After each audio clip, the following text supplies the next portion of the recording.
Hi friend, welcome to my channel Anku education centre.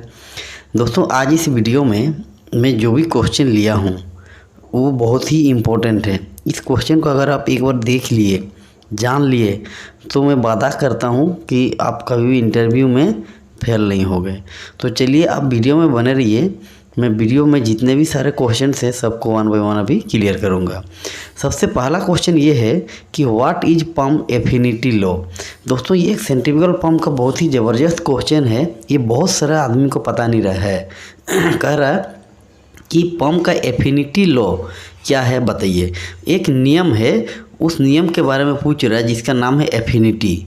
तो देखिए दोस्तों, मैं आपको बता रहा हूँ कि जो पंप का एफिनिटी लॉ है, नियम है, वो एक्चुअली पंप का जो परफॉर्मेंस होता है, पंप किस परफॉर्मेंस से किस हिसाब से वर्क कर रहा है, वो डायरेक्टली प्रोपोर्शनल होता है इम्पेलर का डाया स्पीड और पावर कंजम्पशन का।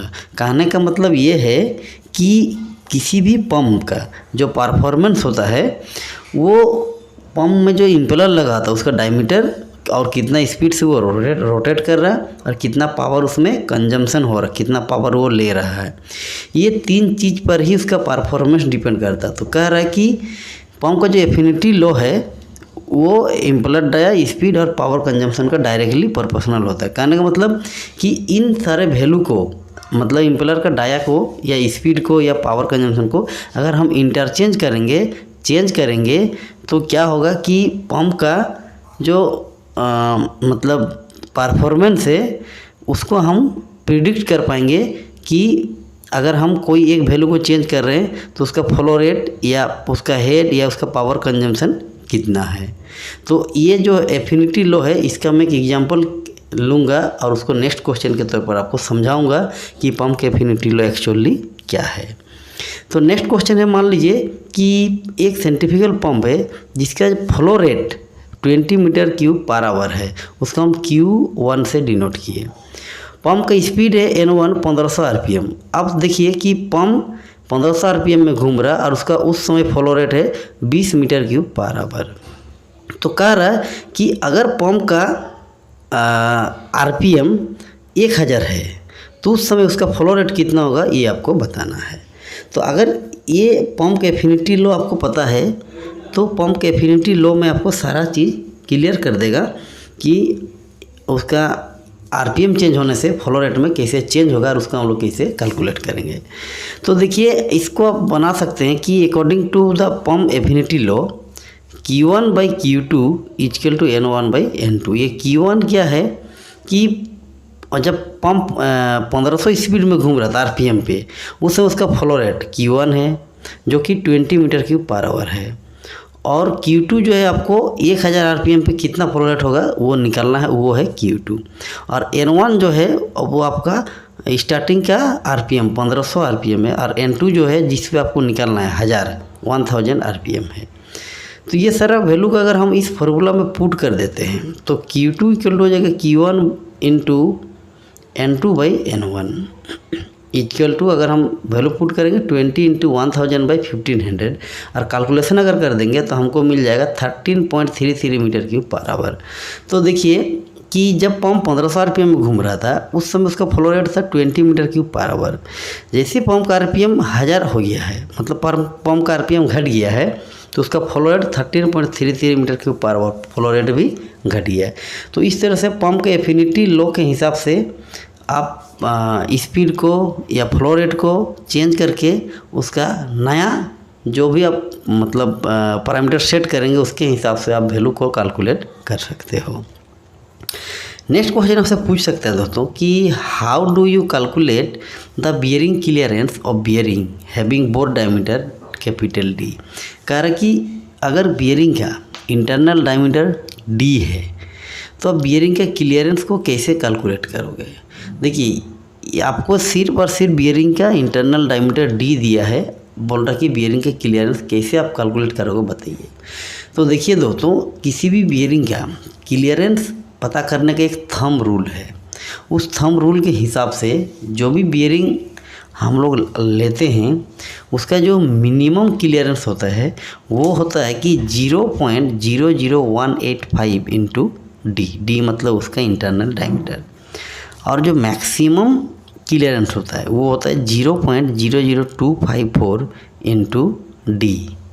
ये दो फार्मूला है जिससे आप बियरिंग का मिनिमम और मैक्सिमम जो क्लियरेंस है उसको आप बता सकते हो। ये एक्चुअली थंब रूल है।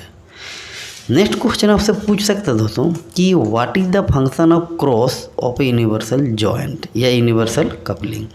दोस्तों इंडस्ट्री में बहुत सारा मशीन्स में यूनिवर्सल कपलिंग का यूज किया जाता है जिसमें कि क्रॉस लगे होते हैं। ये एक्चुअली ज़्यादातर वाइब्रेटिंग स्क्रीन पे यूज किया जाता है जहाँ पे एंगुलर मोशन को भी एडजस्ट करना रहता है। तो वो जो यूनिवर्सल कपलिंग होता है, यूनिवर्सल जॉइंट होता है, उसमें क्रॉस लगा रहता है। बोलते उसके एक्चुअल काम क्या है ये आपको बताना है। तो इसके आंसर आप बोल सकते हो कि to allowing shaft to move flexibility in angular direction. दोस्तों जब भी मशीन्स एंगुलर डायरेक्शन में थोड़ा सा मूवमेंट करना चाहेगा तो उस समय क्या करता है कि ये शाफ्ट को फ्लेक्सिबिलिटी प्रोवाइड करता है एंगुलर डायरेक्शन में, ताकि मशीन्स में कोई प्रॉब्लम ना हो। नेक्स्ट क्वेश्चन आपसे पूछेगा कि how many type of safety provided on the conveyor belt. दोस्तों इंडस्ट्री में जो कन्वेयर बेल्ट होते हैं उसमें किस टाइप का या कितने टाइप का सेफ्टी प्रोवाइडेड किया जाता है ये आपसे पूछ रहा है। तो देखिए मेरे हिसाब से दो टाइप का सेफ्टी प्रोवाइडेड किया जाता है। एक होता है बेल्ट सेफ्टी, एक होता है ह्यूमन सेफ्टी। बेल्ट सेफ्टी का मतलब जो कन्वेयर बेल्ट रन कर रहा है उसके लिए क्या क्या सेफ्टी है वो एक होता है। दूसरा कि ह्यूमन सेफ्टी, जो वहाँ पे काम करने वाले एम्प्लॉय है, वर्कर है, उसका सेफ्टी। तो बेल्ट सेफ्टी में जैसे लगा होता है BSS, वो बेल्ट को सेफ्टी प्रोवाइड करता है। उसके बाद होता है ZSS, जीरो स्पीड स्विच, ये भी बेल्ट सेफ्टी के लिए यूज किया जाता है। उसके बाद होता है गाइड रोलर भी बेल्ट सेफ्टी के लिए यूज किया जाता है। बेल्ट स्क्रैपर, बेल्ट में स्क्रैपर रहता है जो मटेरियल को स्क्रैपिंग करती है, ये भी बेल्ट का सेफ्टी के लिए प्रोवाइड किया जाता है। उसके बाद इम्पैक्ट आर्टिलरी भी दोस्तों बेल्ट को सेफ्टी देता है।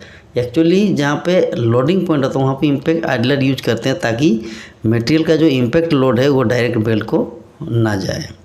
उसके बाद होता है इमरजेंसी स्विच भी दोस्तों बेल्ट सेफ्टी के लिए होता है। अगर बेल्ट में कुछ प्रॉब्लम आपको लग रहा है तब इमरजेंसी मार के भी बेल्ट को बंद कर सकते हो।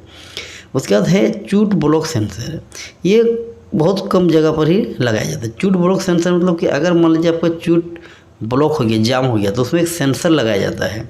वो सेंसर आपका क्या है कि कन्वेयर बेल्ट को बंद कर देगा और आपको बताएगा कि जो चूट है वो ब्लॉक हो चुका है।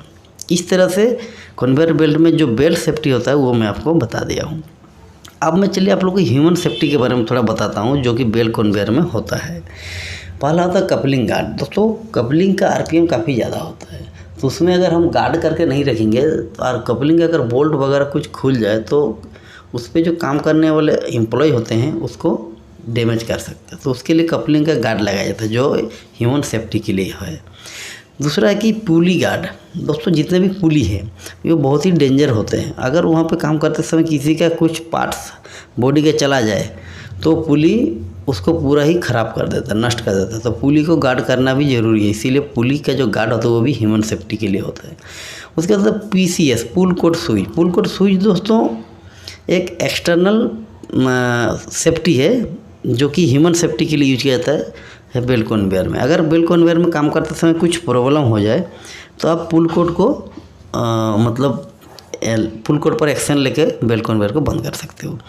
उसके बाद आता है टो गार्ड। दोस्तों बेल्ट कन्वेयर का जो वॉकवे होता है उसमें टो गार्ड लगाया जाता है ताकि पैर स्लिप होकर गिरे नहीं। उसके बाद आता है इमरजेंसी स्विच। दोस्तों इमरजेंसी स्विच भी आपका ह्यूमन सेफ्टी के लिए प्रोवाइड होता है। एक्चुअली अगर काम करते समय कुछ प्रॉब्लम हो जाए तो आप इमरजेंसी स्विच को इस्तेमाल करके बेल्ट कन्वेयर को बंद कर सकते हो। नेक्स्ट होता है PTW, ये बहुत इंपॉर्टेंट चीज़ है। इसका मतलब होता है परमिट टू वर्क। दोस्तों आप जब बेल्ट कन्वेयर में काम करने के लिए जाओगे तो उस समय आपको परमिट टू वर्क पेपर भरना पड़ेगा। इससे क्या होता है कि पावर आइसोलेशन होता है। अगर आप पावर आइसोलेशन नहीं किए ही काम करने जाओगे तो एक्सीडेंट हो सकता है। तो PTW भी एक ह्यूमन सेफ्टी है। तो इस तरह से जब भी बेल्ट कन्वेयर का सेफ्टी के बारे में पूछा जाए तब उसके आंसर दे सकते हो। नेक्स्ट क्वेश्चन उससे पूछ सकता है कि how to check the capacity of a belt conveyor. दोस्तों अगर आपका कोई बेल्ट कन्वेयर रन कर रहा है इंडस्ट्री में साइड पे तो उसका अगर कैपेसिटी आपको पता करना है तो कैसे कैलकुलेट करोगे, कैसे जानोगे, ये आपसे पूछ सकता है। तो देखिए इसके आंसर में पहला पॉइंट आप बोल सकते हो कि वेट ऑफ मटेरियल इन पर मीटर ऑफ बेल्ट। इसका क्या मतलब है कि जब आपका बेल्ट रन करेगा तो उस समय आप बेल्ट में पूरा मटेरियल भर लीजिए और उसके बाद बेल्ट को स्टॉप करिए। स्टॉप करने के बाद उसके 1 मीटर लेंथ मेजर करके उसमें जो भी मटेरियल आएगा उसको आप पहले वेट कर लीजिए। तो उससे आपको पता चलेगा कि 1 मीटर लेंथ पे टोटल मटेरियल का वेट कितना है, और जितना आपका बेल्ट कन्वेयर का लेंथ रहेगा तो उससे आप 1 मीटर का जो वेट है उसको मल्टीप्लाई कर दीजिएगा तो आपको टोटल वेट मिल जाएगा कि मेरा बेल्ट कन्वेयर में टोटल वेट कितना है। इस तरह से भी आपको उसकी कैपेसिटी पता कर सकते हो। नेक्स्ट है कि मेजर द वे मीटर। मतलब बेल्ट कन्वेयर में क्या होता है कि एक वे मीटर लगा रहता है जो मटेरियल का टनेज को, कैपेसिटी को बताता है कि कितना उसमें कन्वे हो रहा है, उससे भी आप पता कर सकते हो। नेक्स्ट पॉइंट है बाय ड्रॉप टेस्ट। दोस्तों ड्रॉप टेस्ट करके भी आप पता कर सकते हो कि बेल्ट कन्वेयर का मान लीजिए 1 घंटा चलाए तो 1 घंटा में आपका कितना मटेरियल कैरी हुआ, उससे भी आप पता कर सकते हो कि मेरा 1 घंटा में इतना मटेरियल कैरी हो रहा, मतलब मेरा किस बेल्ट का कैपेसिटी इतना TPH है। तो इस तरह से आप किसी भी बेल्ट कन्वेयर की कैपेसिटी को पता कर सकते हो। नेक्स्ट क्वेश्चन आपसे पूछ सकते हैं कि what is the meaning of 24 in M24 grade conveyor belt. कह रहा है कि M24 कन्वेयर बेल्ट का जो ग्रेड आता है उसमें 24 का क्या मतलब है। तो देखिए दोस्तों 24 का मतलब होता है उसका टेंसाइल स्ट्रेंथ, मतलब 24 न्यूटन पर mm² उसका टेंसाइल स्ट्रेंथ है। किसका? M24 ग्रेड कन्वेयर बेल्ट का। इस तरह से आप इसके आंसर दे सकते हो। नेक्स्ट क्वेश्चन आपसे पूछ सकते हैं कि what is the meaning of bearing number 22220 EK-C3। दोस्तों एक बियरिंग नंबर है 22220 EK-C3। तो इसमें जितने भी नंबर है, डिजिट हैं, लेटर है, उसका क्या मीनिंग है ये आपसे पूछ सकता है या पूछता है। तो देखिए जो बियरिंग नंबर का पहला डिजिट होता है वो बियरिंग का टाइप बताता है। तो इसमें अगर 2 है तो ये बियरिंग स्फेरिकल रोलर बियरिंग होगा। उसके बाद लास्ट का जो 2 डिजिट होता है उसको अगर 5 से मल्टीप्लाई करते हैं तो बियरिंग का इंटरनल डायमीटर निकलता है ID। तो अगर 20 को हम लोग 5 से मल्टीप्लाई करेंगे तो आगे 100, तो 100 में होगा इसका ID इंटरनल डायमीटर। उसका दोस्तों है ई जो लेटर है उसका मतलब होता है एक्स्ट्रा लोड कैरिंग कैपेसिटी। जो बियरिंग है वो एक्स्ट्रा लोड कैरी कर सकता है। और जो के है, के का मतलब होता है टेपर बोर बियरिंग, मतलब ये जो बियरिंग होगा इसका बोर टेपर होगा, एक साइड का बोर ज़्यादा एक साइड का बोर कम होगा, इसको हम लोग टेपर बोर बियरिंग भी बोलते हैं। और जो C3 उसका मतलब होता है रेडियल क्लियरेंस। बियरिंग का जो रेडियल क्लियरेंस है उसको C3 से हम लोग डिनोट करते हैं। तो इस तरह से अगर कोई बियरिंग नंबर का नंबर रहे, लेटर रहे, तब उसका मीनिंग को बता सकते हो। नेक्स्ट क्वेश्चन आपसे पूछ सकते हैं कि what is the key size of set screw, जिसको हम लोग गर्व स्क्रू बोलते हैं, M16। मान लीजिए कि एक सेट स्क्रू है, गर्व स्क्रू है 16 का, M16 का, तो उसमें कितना का आप की यूज करोगे, एलन की, वो आपसे पूछ रहा है। तो इसके आंसर होगा कि 8 mm, मतलब 8 mm का आप एलन की गर्व स्क्रू M16 पे यूज करोगे। क्यों? तो इसका एक फॉर्मूला है कि जो भी गर्व स्क्रू का डायमीटर होता है उसका हाफ जो आएगा वो उसका की साइज होगा। तो अगर M16 है 16 है तो उसका हाफ होगा 8, तो 8 होगा उसका की साइज। इस तरह से आप बोल सकते हो। नेक्स्ट क्वेश्चन आपसे पूछ सकते हैं दोस्तों कि what is the full form of ASTM ANSI ASME ISO। ये दोस्तों बहुत सारा ISO कोड है, मतलब तो इसके क्या फुल फॉर्म है ये आपसे पूछ सकता है या पूछता भी है, आप इसको बताइएगा। तो पहला है कि ASTM का मतलब होता है कि American society for testing of material. दोस्तों मटेरियल का टेस्टिंग के लिए जितने भी टेस्ट मटेरियल का ग्रेड आता है कि कौन सा ग्रेड का मटेरियल, इसमें कौन कौन सा टेस्टिंग है, तो उसके लिए जो सोसाइटी बना हुआ है उसको ASTM सोसाइटी कहा जाता है, American society for testing and material. Next है ANSI का फुल फॉर्म है कि अमेरिकन नेशनल स्टैंडर्ड इंस्टीट्यूट। ये नेशनल स्टैंडर्ड इंस्टीट्यूट जो है ये एक्चुअली पाइप का ग्रेड के लिए यूज किया जाता है, कि फ्लेंज हो गया, पाइप हो गया, ठीक है, उसका वॉल थिकनेस या शेड्यूल नंबर पे या कोई फ्लेंज है तो उसको ANSI से हम लोग डिनोट करते हैं। नेक्स्ट जो है ASME का फुल फॉर्म होता है कि American society of mechanical engineer. दोस्तों ASME American society of mechanical engineers को बताता है, इसका फुल फॉर्म यही होता है, मतलब कि जितने भी मैकेनिकल इंजीनियर्स है उसके लिए भी एक सोसाइटी बना हुआ है जिसको हम लोग शॉर्ट में ASME बोलते हैं। और एक है ISO का मतलब होता है कि इंटरनेशनल ऑर्गेनाइजेशन फॉर स्टैंडर्डाइजेशन। ये इसका फुल फॉर्म है। तो इस तरह से आप इसके आंसर बता सकते हो। नेक्स्ट क्वेश्चन आपसे पूछ सकता है कि व्हाट इज 5S। दोस्तों 5S एक बहुत ही अच्छा टेक्निक है, तो उसके बारे में आपसे पूछ सकते हैं कि 5S के बारे में बताइए क्या जानते हैं। तो देखिए मैं आपको बता रहा हूँ कि 5S एक जापानीज टेक्निक है, जिससे क्या होता है कि वेस्टेज जो वेस्ट में होता है उसको रिड्यूस किया जाता है और इंडस्ट्री का प्लांट का प्रोडक्टिविटी को इंक्रीज किया जाता है, बढ़ाया जाता है। तो 5S में 5S होता है, जिसमें पहला S जो होता है उसका मतलब होता है सॉर्टिंग, कि जो भी आपका मटेरियल है उसको आप सॉर्टिंग करिए, ख़राब को हटा दीजिए, अच्छा को आप रखिए। दूसरा S जो होता है उसमें होता है सेट इन ऑर्डर, जो आपका अच्छा माल है मटेरियल उसको आप बढ़िया से सजा के रखिए, इसके ये मीनिंग होता है। और तीसरा इसका मतलब होता है साइनिंग। साइनिंग का मतलब होता है कि आप उस मटेरियल को साफ़ सफाई करके रखिए, उस जगह को साफ़ सफाई करके रखिए, उस मशीन को साफ़ सफाई करके रखिए, ये कह रहा है। और जो चौथा एस होता है उसका मतलब होता है स्टैंडर्डाइजेशन। स्टैंडर्डाइजेशन का मतलब होता है कि उसको आप टैगिंग करिए, कि आपको बोल्ट है तो बोल्ट लिखिए, भाल्व है तो भाल्व लिखिए, कपलिंग है तो कपलिंग लिखिए। इस तरह से उसको आपको टैगिंग करना है, नेमिंग देना है।